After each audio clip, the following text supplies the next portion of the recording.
was a day reason stopped serving wisdom. Not because reason became weak, but because reason became proud. And when reason becomes proud, it stops asking what is true and begins asking what is useful. That was the turning point. Not the invention of science, not the rise of technology, not the fall of empires, but the quiet moment humanity decided, I will no longer submit my mind to God. I will use my mind to replace him. And the tragedy is this. Reason did not become evil. It became ultimate. And when something becomes ultimate, it becomes an idol. Because reason was never designed to be a throne. Reason was designed to be a tool.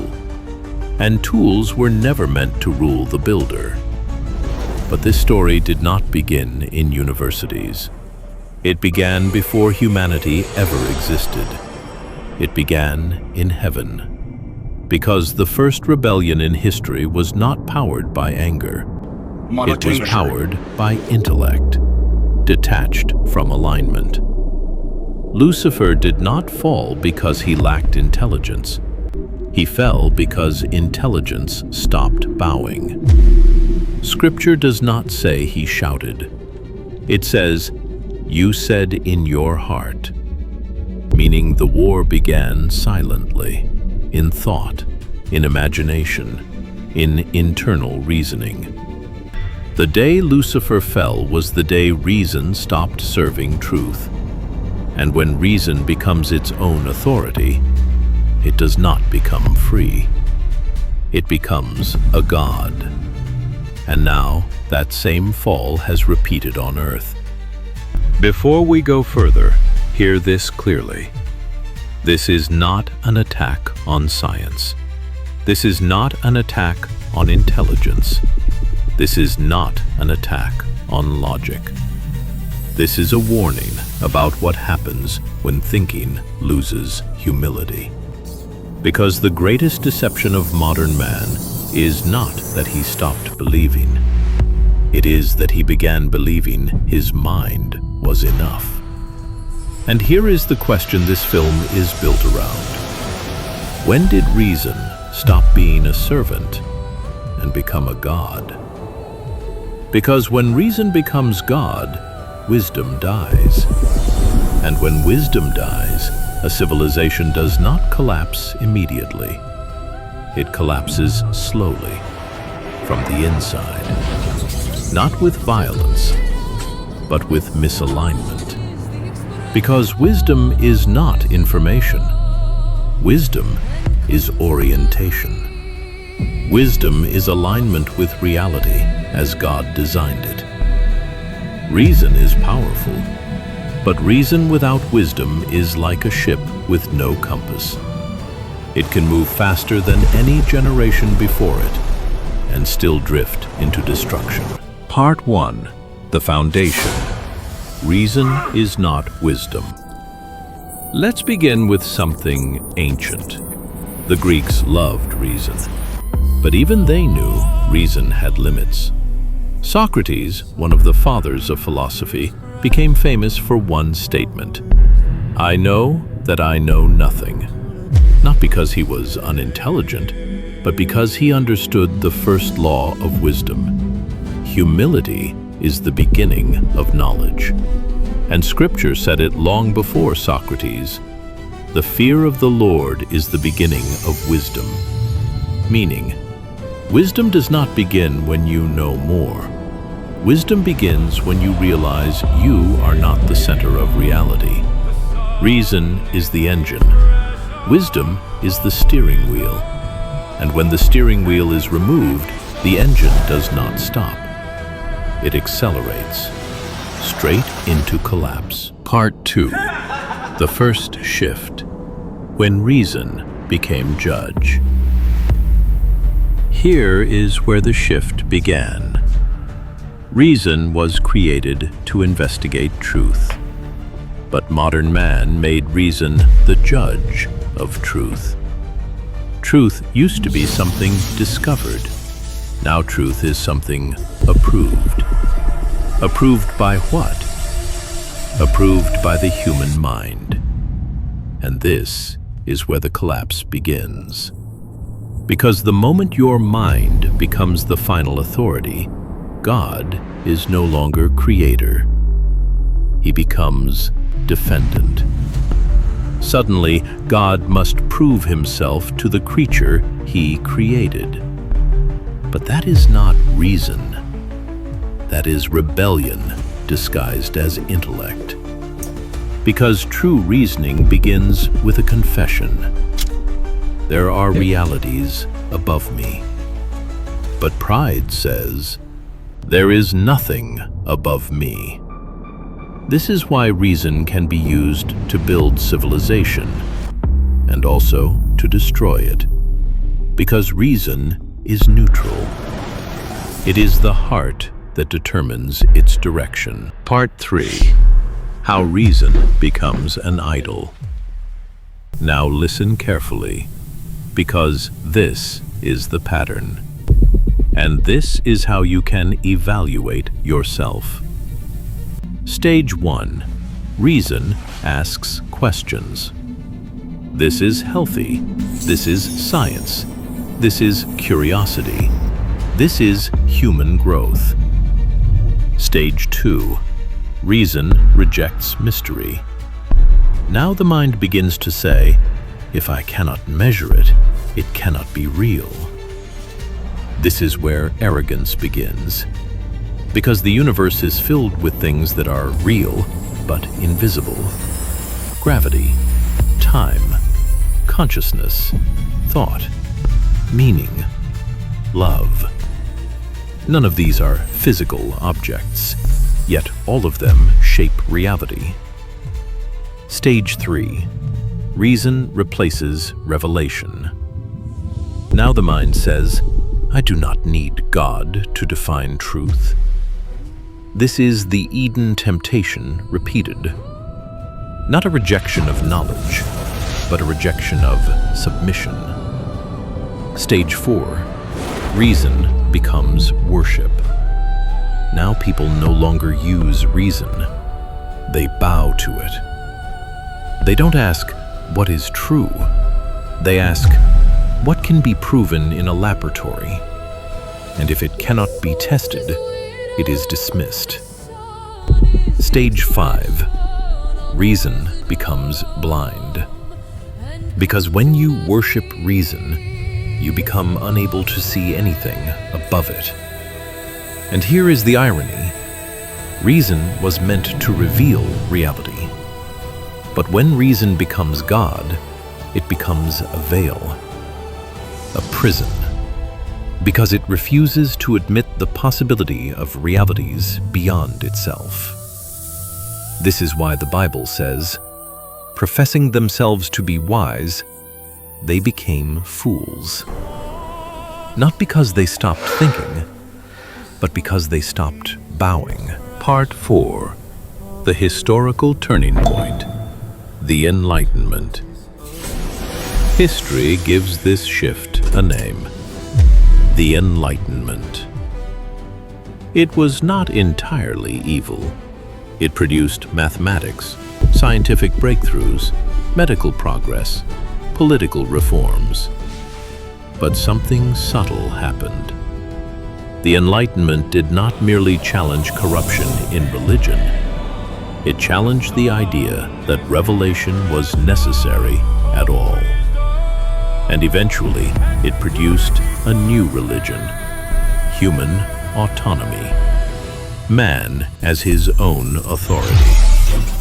This is why modern man no longer asks, what does God say? He asks, what do I feel? What do I want? What do I think is right? And that is the most dangerous kind of worship. Because it is worship without an altar. A religion without a name. But it is still religion. Because the human heart never stops worshiping. It only changes what it worships. Now let's go deeper. Science is powerful, but science can only answer how. It cannot answer why. Science can explain how the brain fires neurons, but it cannot explain why consciousness exists at all. Science can explain how the universe expands, but it cannot explain why there is a universe instead of nothing. Science can measure gravity, but it cannot tell you why gravity exists with the exact precision necessary for life. This is why physics itself is haunted by fine-tuning. The universe is balanced on a knife edge.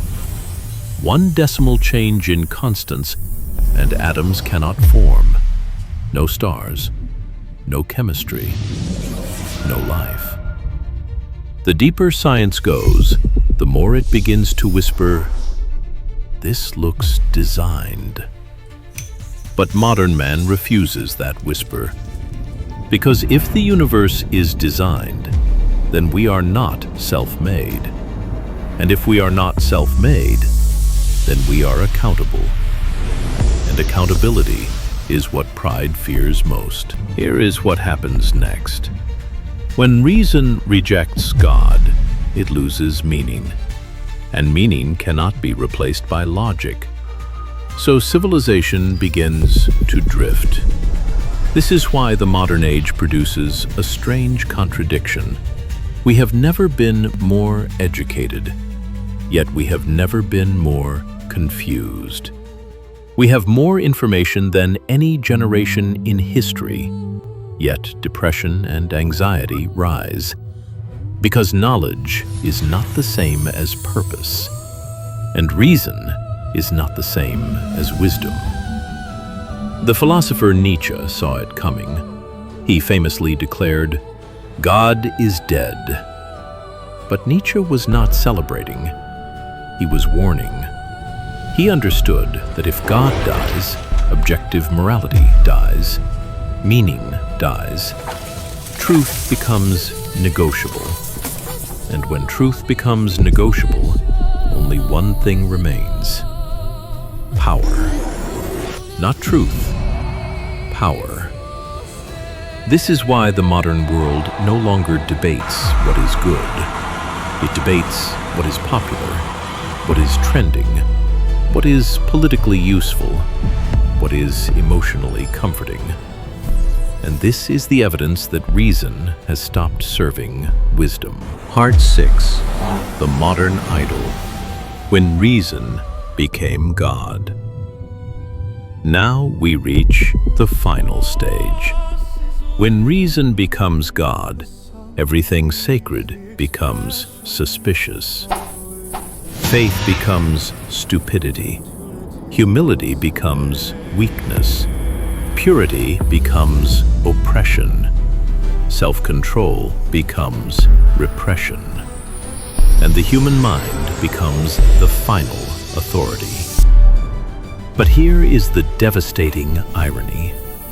Reason alone cannot even justify reason.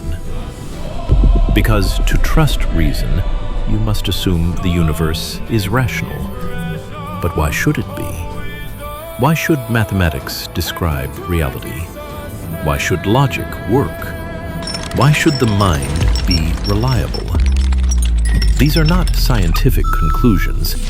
They are faith assumptions. Meaning, modern atheism is not free from faith. It is simply faith in the human mind.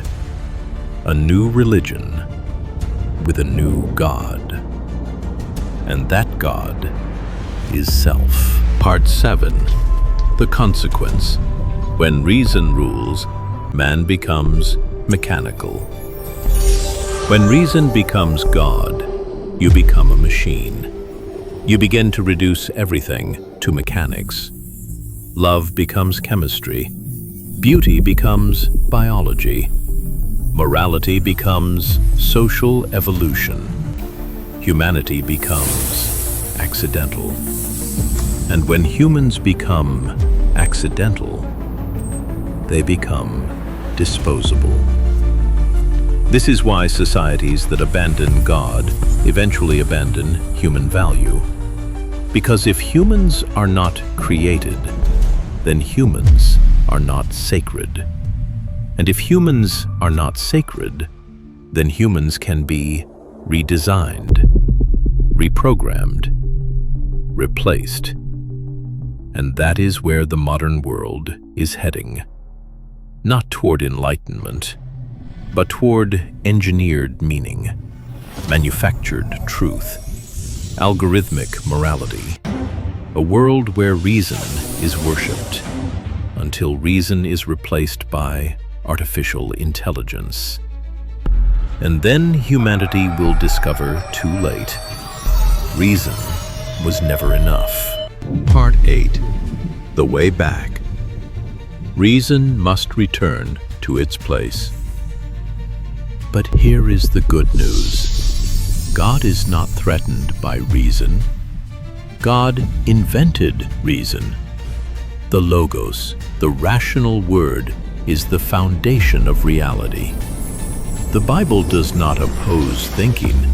It warns against prideful thinking. The issue is not intelligence. The issue is who sits on the throne.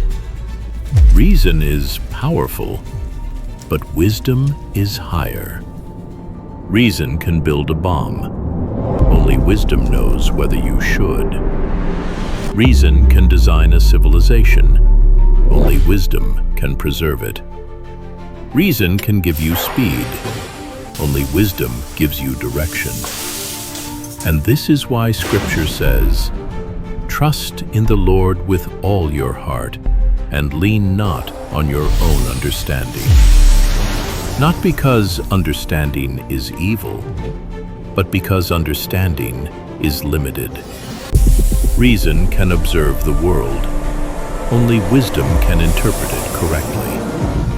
So yes, there was a day reason stopped serving wisdom. And it was not a dramatic day. No fire in the sky, no collapsing buildings, no trumpet. Just a subtle inner decision. I will not bow. And once that happened, man did not become free. He became lost. Because the mind without God does not become enlightened. It becomes unanchored. And when the anchor is gone, the waves decide where you drift. But wisdom is still calling, not to reject reason, but to restore it, to put it back in its rightful place. Because reason is a gift, but God is the source. And the moment reason returns to humility, wisdom returns to civilization. And the moment wisdom returns, the soul can breathe again. Because truth is not invented. Truth is revealed. And the greatest wisdom is this: the mind is not your God. The mind is your gate. And what you allow through it will decide your destiny.